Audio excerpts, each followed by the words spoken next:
ప్రపంచవ్యాప్తంగా భౌగోళిక రాజకీయాలు మారుతున్నాయా? కొత్త ప్రకంపనలు వస్తున్నాయా?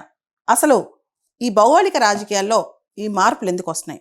మనం చూస్తే గనక దాదాపు 4 సంవత్సరాల క్రితం రష్యా ఉక్రెయిన్ యుద్ధం మొదలైంది. ఆ తర్వాత ఆ సమస్య వాళ్ళిద్దరిదే అవ్వలేదు. ప్రపంచవ్యాప్తంగా దాని ప్రకంపనలు ప్రత్యక్షంగానో పరోక్షంగానో చూస్తున్నాం.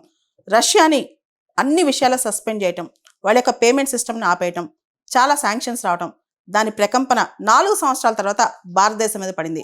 మీరు రష్యా దగ్గర నుంచి ఇంత ఆయిల్ ఎందుకు కొనుక్కుంటున్నారని విపరీతమైన టారిఫ్లు వేసిందనమాట. అంటే రష్యా ఉక్రెయిన్ యుద్ధం ఏదైతే 4 సంవత్సరాల క్రితం మొదలైందో దాని యొక్క ఇండైరెక్ట్ రామిఫికేషన్, పరోక్షమైన ప్రభావం అనేది ఈ రోజున ఆంధ్రప్రదేశ్లో రొయ్యలు పెంచే రైతుల మీద కూడా పడింది. అంటే అర్థం చేసుకోవచ్చు, ఒక మూల ప్రపంచంలో ఎక్కడో అద్భుతాలు జరిగినా, ఏదో యుద్ధాలు జరిగినా, లేదా 2 దేశాలు కలిసినా విడిపోయినా కొట్టుకున్నా దాని ప్రభావం సామాన్యమైన సగటు రైతు మీద కూడా పడుద్ది అనమాట.